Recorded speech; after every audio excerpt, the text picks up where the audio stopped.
Gentili signore e signori, buonasera, benvenuti al nostro consueto approfondimento Pineta Oggi Reporter, ai microfoni Massimo Bonella. Prima di entrare nel vivo della nostra trasmissione, una breve parentesi. Tutti avete visto la scorsa settimana lo sciopero europeo, sciopero generale, ci sono stati diversi scontri anche molto duri, non solamente in Italia, a Roma, ma anche all'estero. In modo particolare volevo evidenziare la situazione a Madrid, dove abbiamo potuto vedere, grazie alle televisioni sul campo, delle donne indifese che giustamente protestavano per una causa giusta, perché sono senza lavoro, non hanno più i soldi e devono in qualche modo vivere.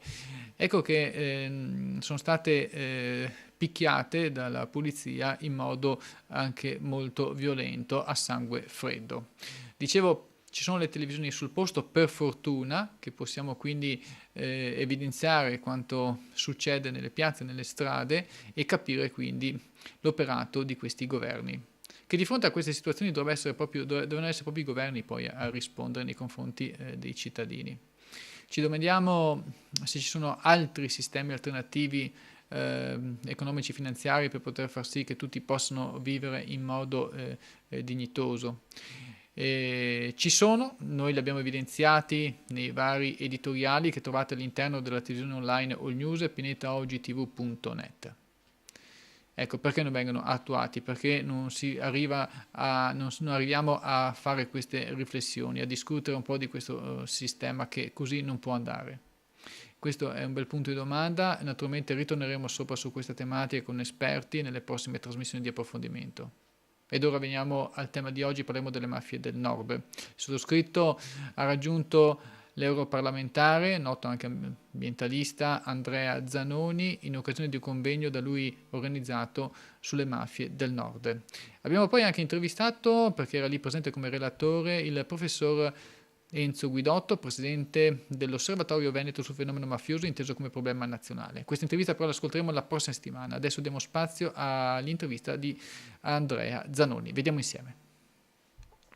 A scopo del rilancio delle istituzioni. La corruzione bisognerebbe allungare al massimo i tempi di prescrizione, perché abbiamo visto che in molti casi molti mafiosi l'hanno fatta franca grazie a questo. Quindi quei 4 aspetti che diceva come soluzione, uno di questi è sicuramente una legge più intelligente, che non dà armi ai mafiosi e ai corrotti, ma che dà armi alla società civile, ai cittadini. Quindi una prescrizione non va utilizzata per far assolvere la persona, ma va portata più in là per farla processare, per farla eventualmente, se è colpevole, condannare.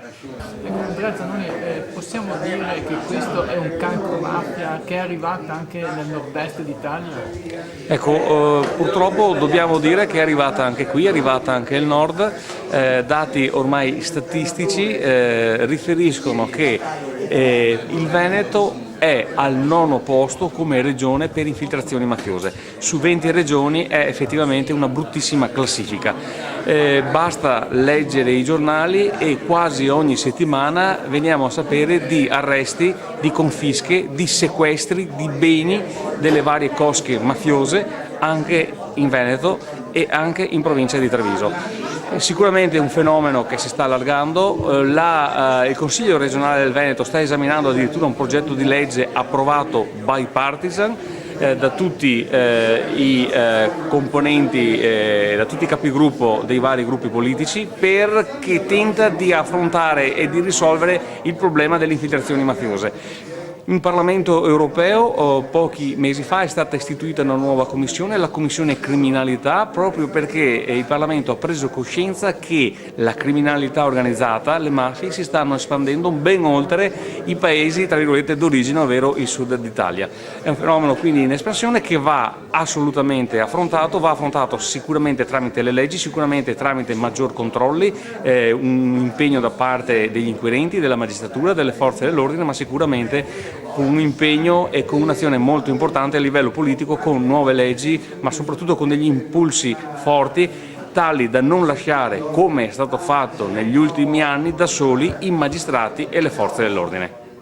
Sì, infatti c'è questo problema purtroppo, che vengono isolati i magistrati antimafia, o comunque c'è un'arroganza anche politica nei confronti di questi magistrati. Il problema è un problema tutto italiano.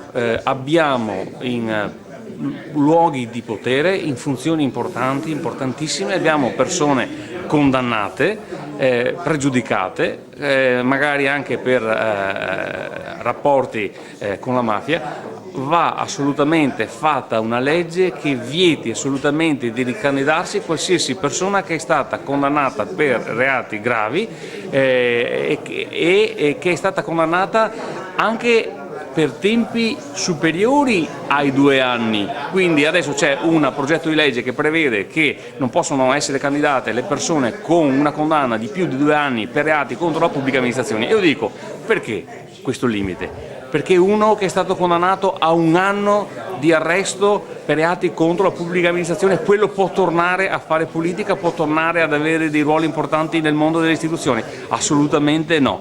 Chi è stato condannato per questi reati non si può più presentare, punto e basta. La seconda cosa su questo nuovo progetto anticorruzione è questa: non ci possiamo permettere di lasciare armi ai mafiosi e ai corrotti come quella della prescrizione. Oggi in Italia molti processi e molti mafiosi e molti corrotti e corruttori non vanno condannati perché utilizzano l'arma della prescrizione, ovvero con i soldi e quindi con gli avvocati portano i processi in là nel tempo e poi fanno decadere il processo.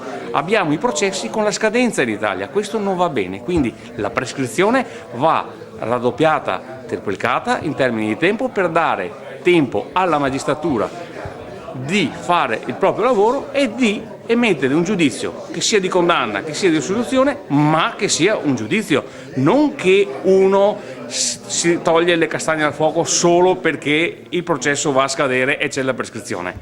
Ci sono troppi casi anche di mafiosi salvati grazie alla prescrizione. Questa è una norma sbagliata e quindi mi auguro che il governo Monti cambi idea e preveda finalmente delle prescrizioni lunghe che consentono ai magistrati di esaminare e di giudicare tutte queste persone che hanno commesso dei gravi reati contro la pubblica amministrazione e quindi contro gli interessi di tutti noi cittadini. Un'ultima cosa per concludere, lei è anche ambientalista, cioè lei è nato come proprio ambientalista inizialmente, cosa ne pensa di questo Veneto, tutto il nord-est del mondo, in particolare questo Veneto così pieno di cementificazioni, io le definisco barbare, cioè che l'acqua non arriva nemmeno alle idrovere alla fine.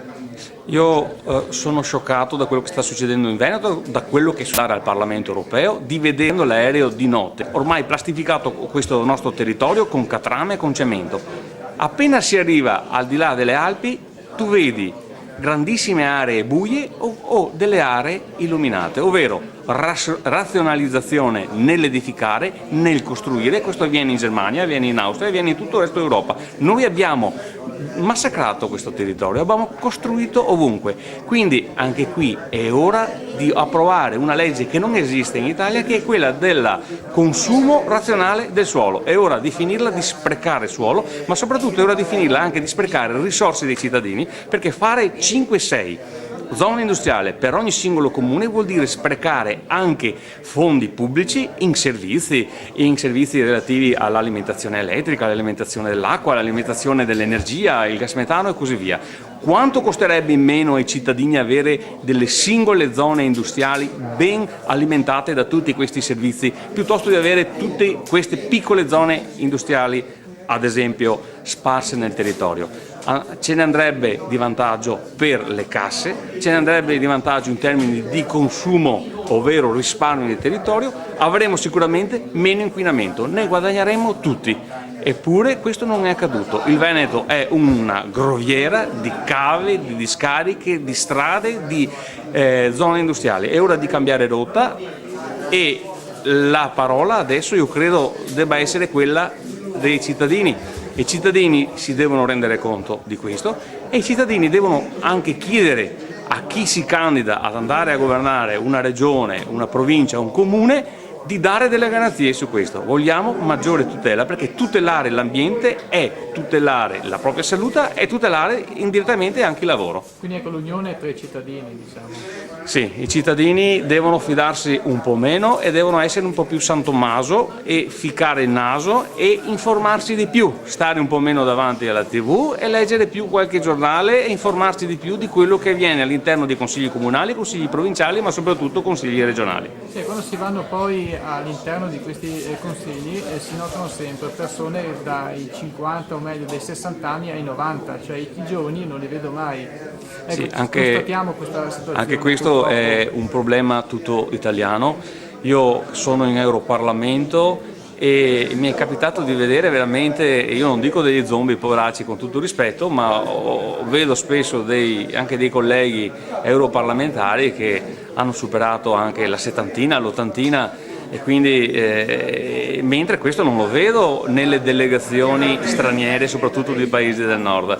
Anche questa è una cattiva abitudine tutta italiana. Siamo in democrazia, quindi io penso che la gente dovrebbe votare in modo più consapevole, soprattutto dove ci sono le preferenze, e dare possibilità ai giovani che sicuramente hanno molte più energie e forse anche più idee, di poter poi rappresentarli nei luoghi dove vengono decise le leggi che poi vanno a definire i comportamenti quotidiani di tutti i cittadini. Grazie ad Andrea Zanoni, molto gentile. Grazie a voi. Dunque riprendiamo da studio, ringrazio Andrea Zanoni, europarlamentare, noto ambientalista, per tutte queste spiegazioni. Vi ricordo che la prossima settimana invece daremo spazio al professor Enzo Guidotto. Dunque, in conclusione, vorrei adesso lasciarvi con un altro europarlamentare, lui è un giornalista, presidente del Movimento Alternativa, mi riferisco a Giulietto Chiesa, che ci farà il punto per quanto riguarda quel carico molto pericoloso, si parla di un carico radioattivo che è transitato le scorse settimane lungo l'A4, l'autostrada A4 Serenissima, attraversando tutto il nord-est in direzione Trieste. Dunque, linea a Giulietto Chiesa in collegamento Skype con noi. Sentiamo. L'operazione Uranio si è svolta di notte, come avviene per i furti con scasso. Sanno che è pericolosa per le popolazioni, ma non le hanno avvertite. Applicano, dicono, i protocolli di sicurezza, ma non hanno avvertito la gente che non sa cosa sono i protocolli di sicurezza. Partono le scorie radioattive, sono partite dal deposito di Saluggia, stavano lì da anni, provincia di Vercelli, e sono arrivate alla banchina Frigomar di Trieste. La nave Seabird, che avrà già caricato a Capodistria le scorie analoghe che vengono dall'Austria, prenderà anche quelle. Destinazione ignota, non sappiamo. C'è pericolo per le popolazioni, certo che c'è pericolo, ed è grande il pericolo.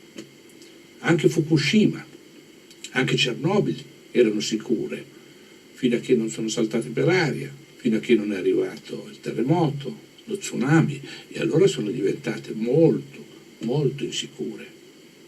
E milioni di persone hanno pagato, e questo pericolo non è stato scongiurato.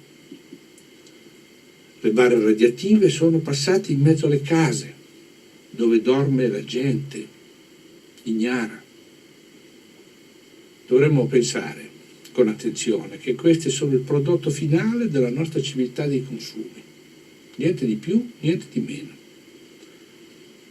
E non se ne andranno mai più, nei secoli dei secoli. Passeranno ancora davanti alle nostre case se non ci difenderemo. E peggio ancora, vanno a trasformarsi in armi, vanno a produrre plutonio. E magari poi torneranno indietro, sotto altra veste. Non abbiamo potuto fermarle e non abbiamo potuto impedire il loro passaggio vicino a noi, vicino ai nostri figli. Ma possiamo impedire che altre barre, altre scorie si creino. Questo lo possiamo fare. Possiamo farlo in parte, noi italiani l'abbiamo già fatto quando abbiamo votato no alla nuova stagione nucleare dell'Italia. Non l'abbiamo voluta, anche se incombe, ma possiamo farlo. possiamo farlo ancora e dobbiamo far estendere ed allargare la consapevolezza che questo uranio che circola tra di noi è il prodotto della nostra follia, della follia collettiva di chi ci governa e di chi ci guida. E quindi dobbiamo sapere che dobbiamo da questo difenderci attivamente, che altre scorie, altre barre non devono essere costruite, che dobbiamo pensare alla nostra energia del futuro in altri termini, non in quei termini, non nei termini dell'energia fossile di ogni tipo. E dobbiamo difenderci quindi da chi ha creato questo sistema, questo modello, questa forma di vita, che produce morte e che ci minaccia. Vi auguro buona fortuna, che non passino più da voi queste scorie, ma che nello stesso tempo non ce ne siano più per nessuno. Buonanotte. Riprendiamo da studio, ringrazio Giulietto Chiesa, europarlamentare, giornalista, presidente del Movimento Alternativa, per queste spiegazioni che ci fanno davvero riflettere. Anche qui ci ritorneremo con altri approfondimenti di Pianeta Oggi Reporter. A questo punto io mi concedo da voi, gentili telespettatori, anche radioascoltatori, per coloro che ci seguono dalle radio del CON.